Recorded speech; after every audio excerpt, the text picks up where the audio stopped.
الرجیم بسم اللہ الرحمن الرحیم۔ اللہ کریم کے مقدس اور بابرکت نام سے شروع، جو بڑا مہربان نہایت رحم والا ہے، خالق جہانوں کا، مالک جہانوں کا، ہر چیز کو بنانے والا ہے، ہر چیز پر کڑی نظر رکھنے والا ہے، ہر چیز کے لیے اپنی خاص کرم نوازی کرنے والا ہے۔ دعا ہے اس کریم ذات سے ہم سب کی حاضری اپنی بارگاہ میں قبول و منظور فرمائے، ہم سب کو بہت سارا اجر عظیم عطا فرمائے، ہم سب کے تمام صغیرہ کبیرہ گناہ معاف فرمائے، ہم سب کی مغفرت فرمائے، ہم سب کا خاتمہ ایمان بالخیر فرمائے، ہم سب کو بہت زیادہ خوشیوں سے، رحمتوں سے، برکتوں سے مالا مال فرمائے، آمین یا رب العالمین۔ آج کا جو ہمارا لیکچر ہے وہ ہے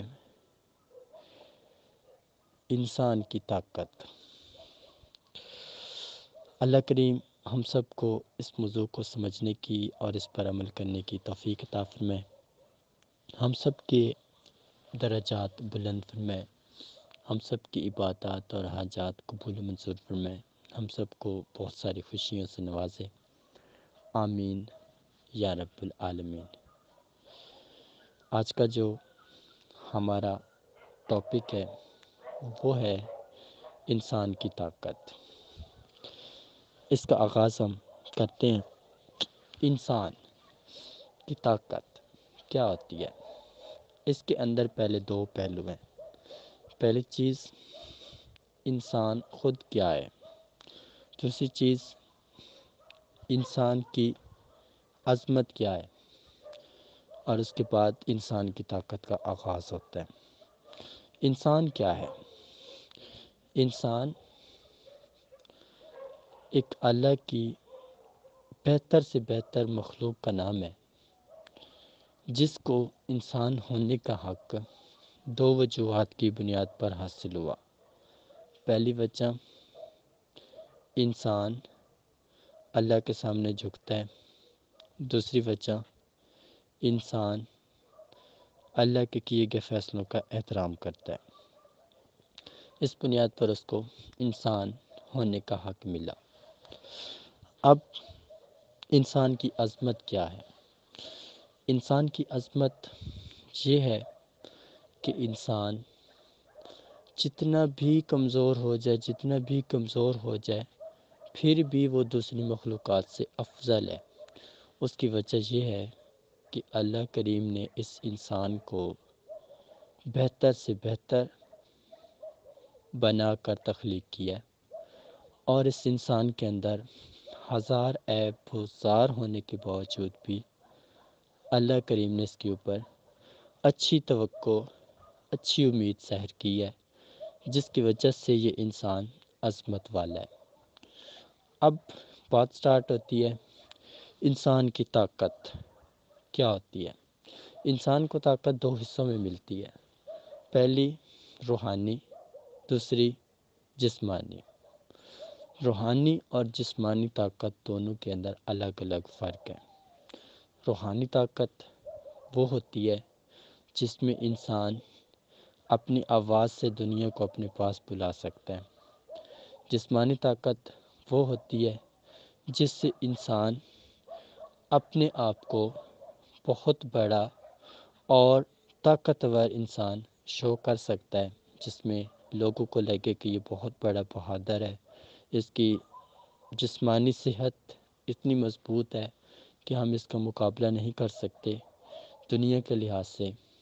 لیکن اس انسان کا روحانی طور پر، چاہے وہ کمزور انسان ہو، بہت زیادہ اس کا ویٹ کم ہو، جیسا بھی ہو، اور اس کی روحانی طاقت اتنی ہوتی ہے کہ وہ اپنی آواز سے بہت بڑے بڑے شیر دل لوگوں کو بھی بھلا سکتا ہے۔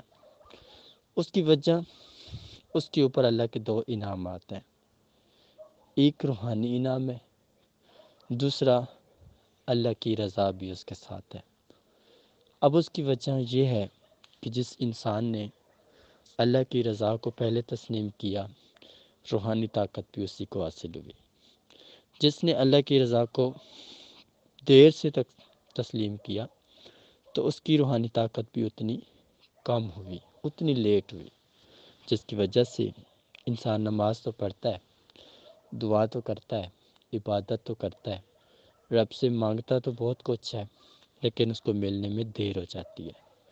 اس کی وجہ یہی ہے کہ اس انسان نے پہلے رب کی رضا کو تسلیم نہیں کیا، اپنی مرضی تسلیم کروانے کی اس نے بھرپور کوشش جاری رکھی، جس کے اندر وہ ناکام ہوا، اور ناکام ہونے کی وجہ سے اس انسان کے اعمال کے اندر قوت، ہمت اور صلاحیت کم ہو گئی، جس کی وجہ سے وہ انسان دعا تو کرتا ہے لیکن یقین نہیں رکھتا، نماز تو پڑھتا ہے لیکن توجہ نہیں رکھتا، ہر طرف اپنی طرف سے کوشش تو کرتا ہے لیکن کامیاب نہیں ہو پاتا۔ تو اس کی وجہ یہی ہے کہ اس نے رب کی رضا کو بعد میں جانا ہے اور اپنی مرضی کو پہلے جانا ہے، تو اس لیے اس انسان کو در بدر ناکامی اور مشکل کا سامنا کرنا پڑا۔ اب اگلی بات ہے، جب انسان کو جسمانی قوت ملتی ہے تو اس سے انسان کے اندر دو حصے ڈیولپ ہوتی ہیں، ایک ہوتی ہے انسانی اور ایک ہوتی ہے حیوانی۔ جو انسانی حص ہوتی ہے وہ اس کو انسان رہنے کے اوپر مجبور کرتی ہے، انسانوں والے کام کرنے پر آمادہ کرتی ہے۔ جو اس کی حیوانی حص ہے وہ اس کو غرور، تکبر، نفرت، گھمنڈ، روب دھارنے والا بناتی ہے۔ اس انسان کے اندر اپنائیت، زیادہ سے زیادہ وہ لوگوں کو بہت زیادہ اپنی طرف کھینچنے کے لیے زبردستی فورس کر کے ان کو اپنی طرف کھینچتا ہے، اور ان کے لیے ہر قسم کے مشکل راستے تعمیر کرنے کی کوشش کرتا ہے اور ان کو مشکل راستوں پر ڈالنے کی کوشش کرتا ہے۔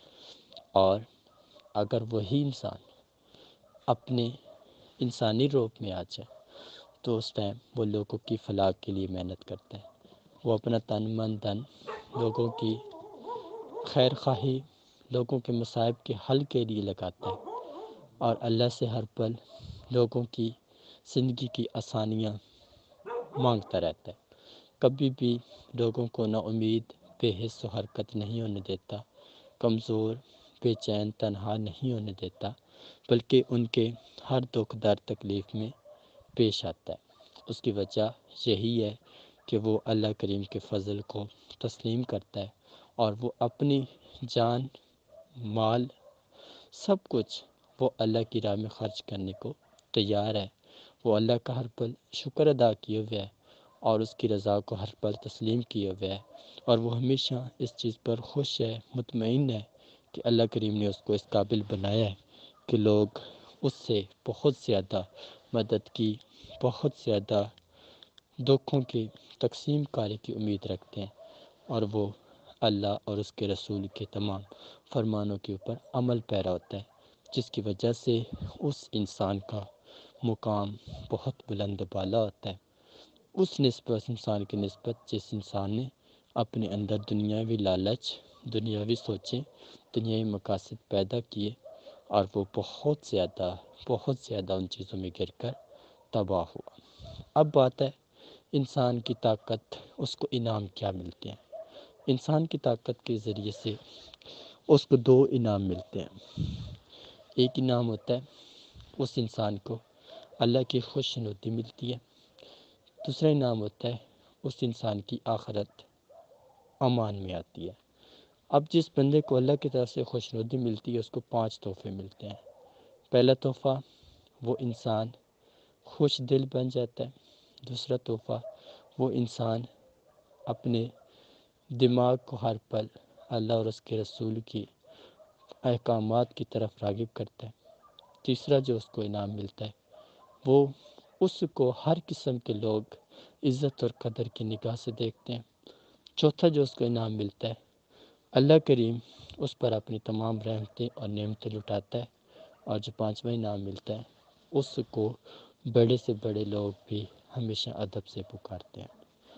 اب اس کے بعد جو دوسرا حصہ ہے اس کو ایک سائڈ کا انعام مل گیا، جب دوسری سائڈ کا آخرت کا انعام ہے تو اس میں یہی ہے کہ وہ انسان بہت سارے لوگوں کے لیے باعث شفاعت بنے گا، کیونکہ بہت سارے لوگ اس کے در پر یہ امید لے کر آتے ہیں کہ وہ اللہ کی رضا کے لیے ان کا خیر خواہی کرے گا، ان کے لیے بھلے سے بھلا کرے گا، جس کے عوض اللہ کریم اس بندے کو اپنی اتنی قوت عطا فرماتا ہے کہ جس سے وہ بندہ اپنی کی گئی دعا دوسروں کے حق میں قبول کروا سکتا ہے، اور اللہ کریم ضرور اس کو قبول کرتا ہے، کیونکہ اس انسان نے اپنی دعاؤں، اپنی محبت، اپنی چاہت کے اندر سب کچھ اللہ اور اس کے رسول کی رضا کو تسلیم کیا، اور اپنا سب کچھ انہی کے راستے پر خرچ کر دیا، اور اس نے حق اور سچ کا راستہ اپنایا۔ اور یہ طاقت اس کو اللہ کریم کی طرف سے تب ملی جب اس نے اپنے آپ کو مٹا کر اپنے اللہ کے راستے پر لگایا، اور اپنی مرضی کو چھوڑ کر اللہ کی مرضی کو تسلیم کیا، اور اللہ کے کہے گئے احکامات کو مکمل طور پر پورا کرنے کی کوشش کی، جس کی وجہ سے اللہ کریم نے اس کے اوپر اپنا رحم کیا، اپنا کرم کیا، اس کو بہت زیادہ تحائف سے، خزانوں سے، نعمتوں سے، رحمتوں سے مالا مال کیا، اور یہی وجہ ہے کہ اس کا دل دماغ ہر پل خوش ہے، امن میں ہے، سکون میں ہے، اور جو اللہ کے فرمان کو توڑ گیا وہ آج بھی ذلیل ہے، کل بھی ذلیل ہے، اور آخر تک ذلیل ہوتا ہی رہے گا، کیونکہ اس انسان نے اللہ کی کائنات کے اندر رہ کر اللہ کے ساتھ دھوکہ کیا، غداری کی، جس کے عوض وہ انسان دنیا جہان دونوں میں لعنتوں اور ذلتوں اور رسوائیوں کا حقدار ہے۔ تو اللہ کریم ہم سب کو اس موضوع کو سمجھنے کی اور اس پر عمل کرنے کی توفیق عطا فرمائے، ہم سب کو ہمیشہ اپنی طاقت کے اوپر قائم دائم رہنے کی توفیق عطا فرمائے، آمین ثم آمین یا رب العالمین، آمین ثم آمین یا رب العالمین۔